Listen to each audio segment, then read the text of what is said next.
What if I told you that there was one single game that was a sequel for two separate franchises? If I clicked on a video and that was the first thing I heard, I would think that you're a dirty rotten liar. Now I know that there's going to be this one guy in the comments. That game's not obscure. I had that game in middle school. Yeah, well, you and two other people, Billy, so shut your mouth and enjoy my list of over 14 titles. And if you don't like it, visit this cheaply designed but oh so real website, link in the description. I had to cap this video at 15 titles for two very special reasons. Number one, this is gonna be a lengthy boy. And number two, I had to financially recover from buying a handful of these games for this video because as many of you may know, I'm still a tad lacking in the sub department before YouTube starts cutting me in on all the action. And to kick everything off harder than a pony on a caffeine high, Bloodborne. I'm just kidding. Brave Fencer Musashi and Sweet Sassy Molassy. Was this game good? If you've never played this game, stop the video right now. Actually, scratch that. I need the watch hours. Finish watching this video in its entirety and then go play it. It wasn't a turn-based game unlike pretty much every other JRPG at the time, and personally, I appreciate that because I am not good at turn-based strategy.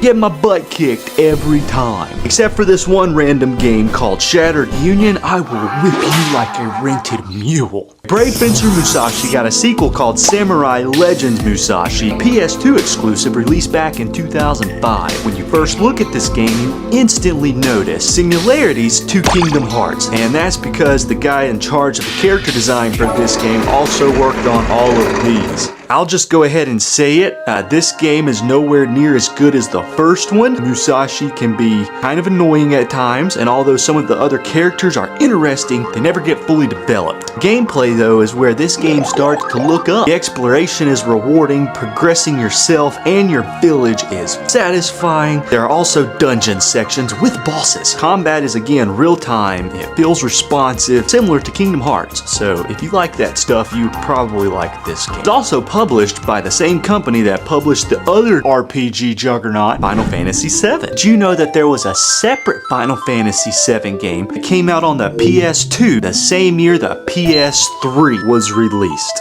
And it was canon. If you're an FF nerd, you already know about this game. For the people who are not into the fantasy of finals, you will be pleasantly surprised if you like over-the-top third-person running gun shooters. Set 3 years after you wrap up the PS1 version, Dirge of Cerberus sets you in the shoes of Vincent Valentine. He's running from the odd organization Deep Ground because they're claiming they need to control a creature called Omega. I'll just leave the story at that. It received mixed reviews back in 2006, and for fans of the franchise, you might complete this game and feel slightly unfulfilled, not even on the same battleship gameplay-wise as the first one. But you gotta give it to old Squaresoft for trying something new. Speaking of Squaresoft, they also made a part 3 to a different franchise, Parasite Eve. This one isn't as obscure as some of the others that we're gonna talk about, but it still deserves to be here. Dropped 11 years after Parasite Eve 2, the third birthday was a PSP exclusive where you will play the youngest looking 38-year-old I've ever seen. Developers apparently wanted to reintroduce Aya to the gaming community,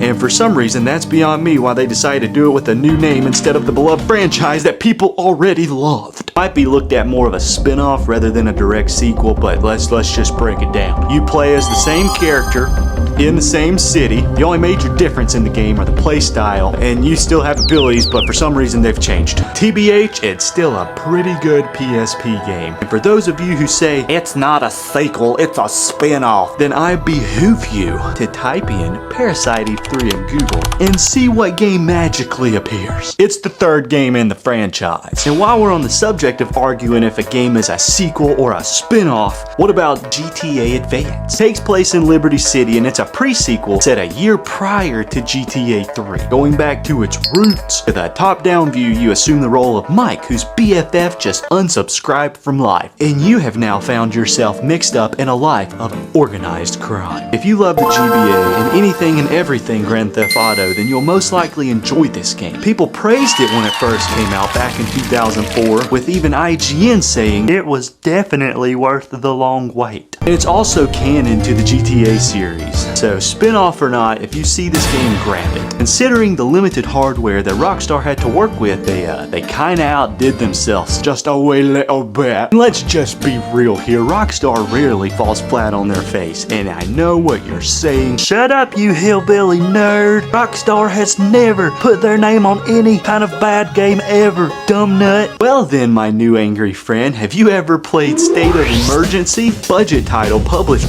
by Rockstar. This glorified tech demo sees you running around causing mayhem in a version of America that's under, well, just look at the title. Just think The Purge and GTA 3 and you're scooting down the right hog trail. Although it being pretty fun, the story is more shallow than a puddle of pee in a shadeless summer parking lot, but it still managed to push out over 900,000 copies. One shocking fact, other than pulling a No Russia and firing a machine gun into an innocent crowd of people, is that it got a sequel. I know you know about this game, but have you ever seen or even heard of this game? State of Emergency 2. I didn't know it existed, and I consume a colossal sum of video game media. I'm not gonna sugarcoat this one, baby Hot Pockets. This game was like my elbows in winter. It was pretty rough. It took the ability to melee away, so all you're stuck with is shooting and throwing Molotovs. So Rockstar didn't stamp their name on the second one, and it's a good thing because it's just plain bad.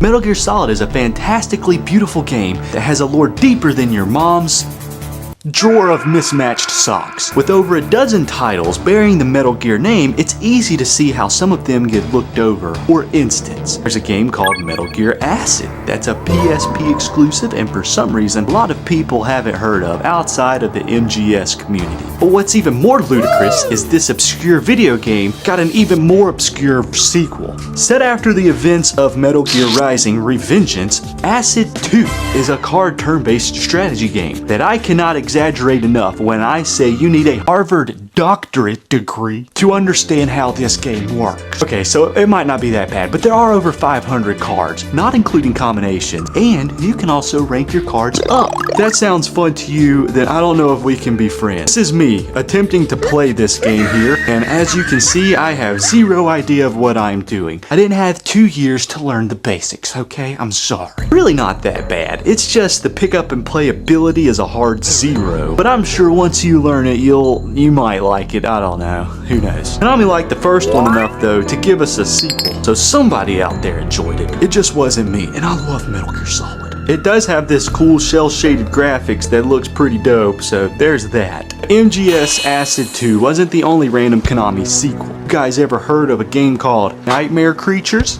It was a pretty fun third-person action-adventure horror fighting game back in the day on PS1. Even if you haven't played it, you might have seen the case in stores. If you're old enough to remember PS1 games in stores, the glory days. This game quietly got a sequel, Nightmare Creatures 2, which came out the same year as the PS2 in 2000. And it was a survival hack and slash that was poorly received. If you've ever had a burning desire to play a Bloodborne knockoff on the PS1, then you have come to the right place, Brian. Because this game plunges you into the city of London during the early 1900s, and you fight nightmare creatures with an axe. The story consists of cults, vast race of mutants, and monster hunters. Gameplay though is a tad twitchy. I mean, if you look at it, I've never done hard drugs, but I feel as though this is what a game would play like if I were to pop 4 ibuprofen at once. Game wasn't received well like most of the sequels on this list, but hey, they tried and they somehow got Konami to publish it. So kudos to them. Up next is another creepy game, Dead Space. Pretty much everyone in the video game world knows about this game, and it is in a league of its own, and for good reason. You guys ever played the prequel to the first one though? Dead Space Extraction? Okay, I know I'm not the only person to talk about this game, but hear me out because there is another Dead Space game that I'm going to talk about in just a second. That's right, you get 2 for the price of 1. I treat my viewers right here on Dynamite Nunchucks. Extraction was a pretty good rail shooter for the Wii and the PS3. I personally played the PS3 version, and I have to say, me and my cousin had a genuinely good time playing it. Probably my favorite game on the list so far. The story is primarily where it shines. Let's just say it expands on the Dead Space lore, if you will, and if you're a nerd for all things Dead Space like me, then you need to play this game. The main game that I wanted to talk about is Dead Space Ignition. Bam! Bet you never heard about that one. Or maybe you have. This is a digital-only puzzle game that was co-developed by the big boys over at Visceral Games. Not nearly received as good as Extraction. This game is basically filler content with hacking minigames. The story is a motion comic book style game with multiple endings, just in case you can't get enough of that hacking action. Found this game on my PS3 while browsing the depths of the PSN store, and I quickly snagged it up simply because it had the word Dead Space in the title. Judge me if you want, I don't care. Next up, do you love feeling like the world's strongest loser as a controller crumbles in your puny little hands? After all, it's the controller's fault that you suck harder than a 3-year-old cell phone battery after the latest update. Because this next entry makes Souls games look like Dragon Tales on the PS1. Nightshade, yet again another hack and slash. This game is a direct sequel to the 2002 classic Shinobi, and if you played that game back then and you thought it was a challenge, then may the ravens feast upon your despair, because this game is brutal. I don't know, maybe you like ball-busting, bouncy, brutal ninja slashers filled with over-the-top action. Did someone say action? Because action this game has. You start off the game fighting bad guys on the back of a stealth bomber flying slightly below city regulations. Cabana is as deadly and agile as her predecessor, and she's also a government-hired ninja tasked to wipe out employees of a private organization. Didn't play a lot of this game, so I can't tell you too much more about it, other than that if it interests you, go look it up. Most everyone here has played Crazy Taxi either at an arcade, a Dreamcast, or even the PS2 once it was ported over. Most people even know about the second one, conveniently titled Crazy Taxi 2. But what if I were to tell you there was a third CT game, and it was an exclusive to the Xbox, and it had the maps from the first and second game along with all the original soundtracks, which I can't demonstrate right now due to the copyright deities of YouTube. Plus, an all-new map, all on the same disc. That's impossible! Crazy Taxi 3 High Rollers. It's pretty much a Crazy Taxi Fanatics Collector's Edition, and like most games with some age, it wasn't appreciated as much when it came out as it is loved now. But if you like games with smooth controls, timers, and enough attitude-fueled punk rock to make Fall Out Boy pop out a butt nugget, and somehow get your hands on this game right now. I mean right now, because it holds up even by today's standards. Picking up where the last section dropped off with Xbox exclusives, we have yet another exclusive on the big black box. Blinks, the unofficial Xbox mascot of the early 2000s. This was a decently charming game that for some reason never kept me pulled in long enough to actually beat it. That's beside the point, because Blinks 2 Masters of Time and Space is a real thing. It was, however, the final nail in the coffin for the franchise, considering how terribly it sold. It really is a shame the idea of a platforming, time-warping cat with a Suckmaster 3000 is ever so intriguing, but it did come out at almost the same time as Ratchet and Clank. I won't call it a blatant knockoff like Rough Trigger, but Blinks does have a similar feel to old Ratchet Boy if you catch my drift. Maybe one day Microhard will pull a Trip B and bring back Blinks. You know what they say, the first game fails, sink even more money into the sequel that's not even half as good. Just kidding, that's not a real saying, unless you're one of these franchises. This next game is unfortunately known in its circle, but I still had to talk about it. Rappa the Rapper 3. Just kidding, it should be called Parappa the Rapper 3, but it's not. It's like they completely didn't even acknowledge Jammer Lammy, or however you say that game. We gon' speed run through this game because honestly there's not much to it. Rappa 2 is not a long game. The graphics look the exact same as the PS1 predecessor, the songs are nowhere near as good, and the most ledge-jumping fact for the game, that it was the last game in an otherwise beautiful, unique series. There was so much love for this beanie-wearing dog, and he had to go out lower than a pancake in a pothole. It really is one of the more difficult Sony exclusives to talk about. Except for Jak and Daxter: The Lost Frontier. That, Johnny, is what you call a smooth transition. Yet another excruciating demise to a beloved franchise. Lost Frontier was, again, a PSP game that came out 3 maternal mangling years after the PS3 was released. Not developed by Naughty Dog, but High Impact Games, the same company that put out all these bad boys. This monstrosity of a PSP game was eventually ported to the PS2. For some reason, they thought that you would want to be disappointed but on a bigger screen. This game did not live up to the J&D name and was the send-off that nobody asked for. Too many mind-numbing flying sections, the controls just feel off, and the few characters they did keep from the previous games don't act like themselves. Not to mention, for some reason, they changed Kira. That's stupid. Next we have Blood Rain. I'm not talking about Blood Rain 2, but Blood Rain Betrayal is the one on this list. Released on the PS3 and 360 close to a decade after the original, this was the third game in the franchise and it flew underside most radars back in 2011. It has a beautiful Castlevania comic 2D art style with cool bosses, but it is the combat where this game, to quote Rihanna, shines brighter than a diamond. It's challenging, yet satisfying. And once you figure out a few of the combos, you'll be hooked. It's fast, smooth, and just feels good, you know? Just feels great.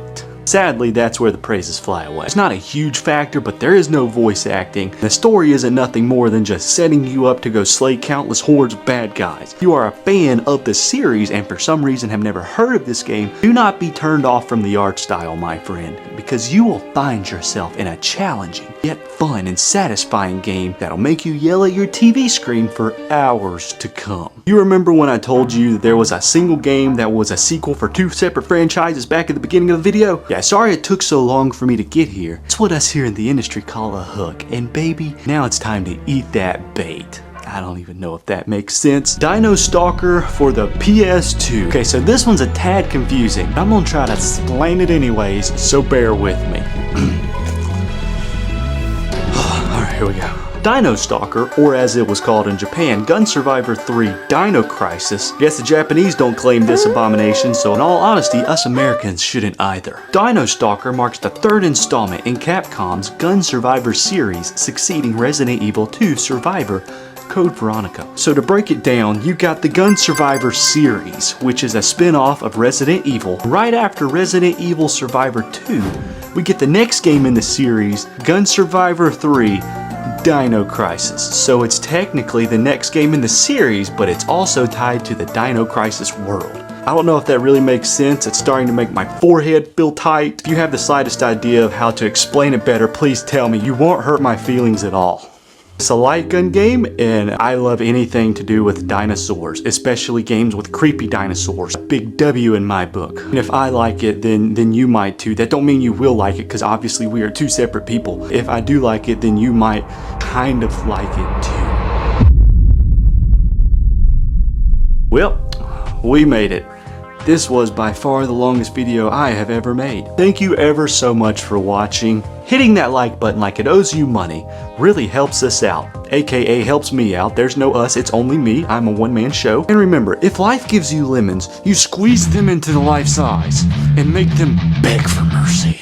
That was a little dark. If you guys find the humor and the editing in this video funny, thank Kevin. Even if it's not the same Kevin I'm talking about, find the nearest one near you and thank him. And with that being said, you guys are so beautiful.